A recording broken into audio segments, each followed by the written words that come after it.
नमस्कार भाइयों और बहनों, सुप्रभात। आज हम लोग श्रीमद् भगवत गीता पे के पहले अध्याय का महात्म्य पे चर्चा करेंगे। तो श्रीमद् भगवत गीता के पहले अध्याय कुछ इस प्रकार शुरू होता है।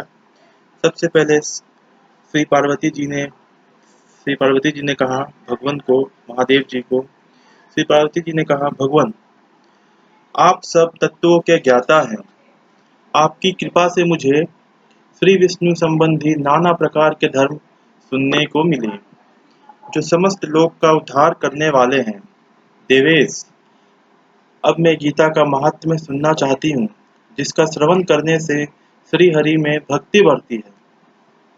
श्री महादेव जी बोले, जिनका श्री विग्रह अलसी के फूल की भांति श्याम वर्ण का है, पक्षीराज गरुड़ ही जिनके वाहन हैं, जो अपनी महिमा से कभी च्युत नहीं होते तथा श्रेष्ठ नाग की सैया पर शयन करते हैं, उन भगवान महाविष्णु की हम उपासना करते हैं। एक समय की बात है, मूर दैत्य के नाशक भगवान विष्णु शेषनाग के रमणीय आसन पर सुखपूर्वक विराजमान थे। उस समय समस्त लोगों को आनंद देने वाली भगवती लक्ष्मी ने आदर पूर्वक प्रश्न किया। श्री लक्ष्मी जी ने पूछा, भगवान आप संपूर्ण जगत का पालन करते हुए भी अपने ऐश्वर्य के प्रति उदासीन से होकर जो इस क्षीर सागर में नींद ले रहे हैं, उसका क्या कारण है? श्री भगवान बोले, सुमुखी, मैं नींद नहीं लेता हूँ, अपितु तत्व का अनुसरण करने वाली अंतर्दृष्टि के द्वारा अपने ही माहेश्वर तेज का साक्षात्कार कर रहा हूँ। देवी, यह वही तेज है जिसका योगी पुरुष कुशाग्र बुद्धि के द्वारा अपने अंतःकरण में दर्शन करते हैं तथा जिसे मीमांसक विद्वान वेदों का सार तत्व निश्चित करते हैं। वह माहेश्वर तेज एक अजर प्रकाश स्वरूप आत्मरूप रोग शोक से रहित अखंड आनंद का पुंज निष्पन्द तथा द्वैत रहित है। इस जगत का जीवन उसी के अधीन है। मैं उसी का अनुभव करता हूँ। देवेश्वरी, यही कारण है कि मैं तुम्हें नींद लेता सा प्रतीत हो रहा हूँ।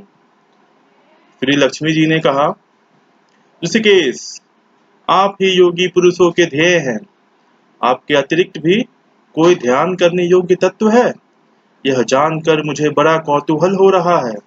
इस चराचर जगत की सृष्टि और संहार करने वाले स्वयं आप ही हैं। आप सर्वसमर्थ हैं। इस प्रकार की स्थिति में होकर भी यदि आप उस परम तत्व से भिन्न हैं, तो मुझे उसका बोध कराइए। श्री भगवान बोले, प्रिय, आत्मा का स्वरूप द्वैत और अद्वैत से पृथक, भाव और अभाव से मुक्त तथा आदि और अंत से रहित है। शुद्ध ज्ञान के प्रकाश से उपलब्ध होने वाला तथा परमानंद स्वरूप होने के कारण एकमात्र सुंदर है। वही मेरा ईश्वरीय रूप है। आत्मा का एकत्व ही सबके द्वारा जानने योग्य है।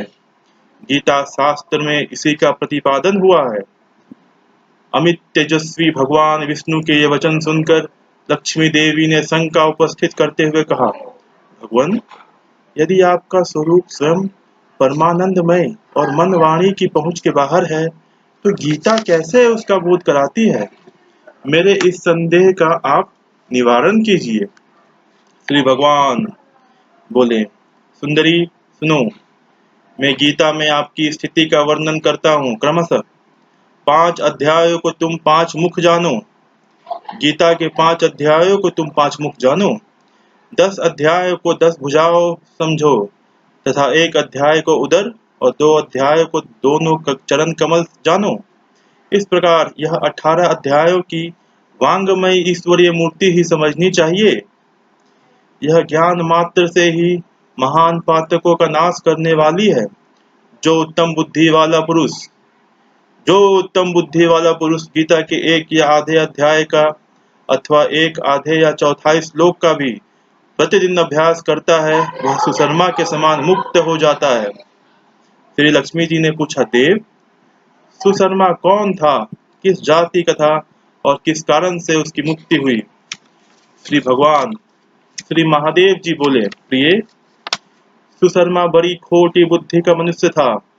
पापियों का तो वह शिरोमणि ही था। उसका जन्म वैदिक ज्ञान से शून्य एवं क्रूरतापूर्ण कर्म करने वाले ब्राह्मणों के कुल में हुआ था। वह न ध्यान करता था, न जप, न होम करता था, न अतिथियों का सत्कार। वह लंपट होने के कारण सदा विषयों के सेवन में ही आसक्त रहता था। हल जोतता और पत्ते बेचकर जीविका चलाता था। शर्मा के बारे में कहा, इस प्रकार वह जीवन व्यतीत करता था। उसे मदिरा पीने का व्यसन था तथा वह मांस भी खाया करता था। इस प्रकार उसने अपने जीवन का दीर्घकाल व्यतीत कर दिया। एक दिन मूढ़ बुद्धि सुशर्मा पत्ते लाने के लिए किसी ऋषि की वाटिका में घूम रहा था। इसी बीच में काल रूपधारी काले सांप ने उसे डस लिया। सुशर्मा की मृत्यु हो गई। तदंतर वह अनेक नरकों में जा वहां की यातनाएं भोगकर मृत्युलोक में लौट आया और वहां बोझ ढोने वाला बैल हुआ। उस समय किसी पंगु ने अपने जीवन को आराम से व्यतीत करने के लिए उसे खरीद लिया। यह बैल वही सुशर्मा था। बैल ने अपनी पीठ पर पंगु का भार ढोते हुए बड़े कष्ट से 7-8 वर्ष बिताए। एक दिन पंगु ने किसी ऊंचे स्थान पर देर तक बड़ी तेजी के साथ उस बैल को घुमाया। इससे वह थककर बड़े वेग से पृथ्वी पर गिरा। यह वही बैल है जो पृथ्वी पर गिरा जो सुशर्मा था पिछले जन्म में, और वह बैल मूर्छित हो गया। उस समय वहां कुतूहलवश आकृष्ट हो बहुत से लोग एकत्रित हो गए।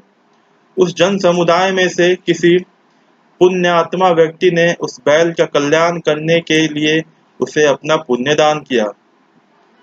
एक पुण्यात्मा व्यक्ति ने उस बैल का कल्याण करने के लिए उसे अपना पुण्य दान किया।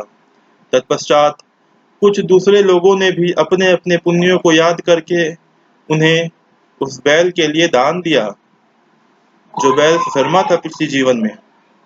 उस भीड़ में एक वेश्या भी खड़ी थी। उसे अपने पुण्य का पता तो नहीं था, तो भी उसने लोगों की देखा देखी उस बैल के लिए कुछ त्याग किया। उस वेश्या ने भी त्याग किया अपने पुण्य का उस बैल के प्रति जो सुशर्मा था। तदंतर यमराज के दूत उस मरे हुए प्राणी को पहले यमपुरी में ले गए। उस मरे हुए प्राणी उस बैल को उस सुशर्मा को यमराज के दूत यमपुरी ले गए। वहां यह विचार कर कि यह वैश्या के दिए हुए पुण्य से पुण्यवान हो गया है, उसे छोड़ दिया गया। फिर वह भूलोक में आकर उत्तम कुल और शील वाले ब्राह्मणों के घर में उत्पन्न हुआ। उस समय भी उसे अपने पूर्व जन्म की बातों का स्मरण बना रहा। सुशर्मा फिर से जीवित हुआ, एक अच्छे कुल में पैदा हुआ, लेकिन उसे फिर भी अपने पूर्ण जीवन की बातों का स्मरण बना रहा। बहुत दिनों के बाद अपने अज्ञान को दूर करने वाले कल्याण तत्व का जिज्ञासु होकर वह उस वेश्या के पास गया और उसकी दान की बात बतलाते हुए उसने पूछा, तुमने कौन सा पुण्यदान किया था? सुशर्मा ने उस वेश्या से पूछा, तुमने कौन सा पुण्यदान किया था? वेश्या ने उत्तर दिया, वह पिंजरे में बैठा हुआ तोता प्रतिदिन कुछ पढ़ता है, उससे मेरा अंतःकरण पवित्र हो गया है। उसी का पुण्य मैंने तुम्हारे लिए दान किया था। इसके बाद उन दोनों ने तोते से पूछा। तब उस तोते ने अपने पूर्व जन्म का स्मरण करके प्राचीन इतिहास कहना आरंभ किया। वह सूख बोला, पूर्व जन्म में मैं विद्वान होकर भी विद्वता के अभिमान से मोहित रहता था। मेरा राग द्वेष इतना बढ़ गया था कि मैं गुणवान विद्वानों के प्रति भी ईर्ष्या भाव रखने लगा। फिर समय अनुसार मेरी मृत्यु हो गई और मैं अनेकों घृणित लोकों में भटकता रहा। उसके बाद इस लोक में आया। सदगुरु की अत्यंत निंदा करने के कारण तोते के कुल में मेरा जन्म हुआ। वह तोता जो सूख था, वह सदगुरु की अत्यंत निंदा किया करता था। इसी कारणवश वह तोते के कुल में जन्म हुआ उसका। पापी होने के कारण छोटी अवस्था में ही मेरा माता पिता से वियोग हो गया। एक दिन मैं ग्रीष्म ऋतु में तपे हुए मार्ग पर पड़ा था। वहां से कुछ श्रेष्ठ मुनि मुझे उठा लाए और महात्माओं के आश्रम में ले आए और उन महात्माओं के आश्रय में रहकर वो रहने लगा। उसे एक पिंजरे में डाल दिया गया महात्माओं के आश्रम में। वहीं तोते को सुख को पढ़ाया गया। ऋषियों के बालक बड़े आदर के साथ गीता के प्रथम अध्याय की आवृत्ति करते थे उस आश्रम में। उन्हीं से सुनकर वह तोता भी बारंबार पाठ करने लगा। इसी बीच एक चोरी करने वाले बहेलिये ने सूक को तोते को वहां से चुरा लिया। तत्पश्चात वह वेश्या ने उस तोते को खरीद लिया। यही उस तोते का वृतांत था जो उसने अपने मुख से कहा। वह तोता जो था पूर्व काल में उस आश्रम में जो गीता का पाठ सुनता था उसका अभ्यास करता था, जिससे उस तोते का सारे पाप धुल गए थे, दूर हो गए थे और उसी प्रथम पाठ को सुनकर उस वैश्या का अंतःकरण शुद्ध हुआ था और उसी के पुण्य से वो द्विज सर्वश्रेष्ठ सुशर्मा भी पाप मुक्त हुए। इसी प्रकार परस्पर वार्तालाप और गीता के प्रथम अध्याय के महात्म्य की प्रशंसा करके वे तीनों निरंतर अपने अपने घर पर गीता का अभ्यास करने लगे। फिर ज्ञान प्राप्त करके वे मुक्त हो गए। इसलिए जो गीता के प्रथम अध्याय को पढ़ता, सुनता तथा अभ्यास करता है, उसे इस भव सागर को पार करने में कोई कठिनाई नहीं होती।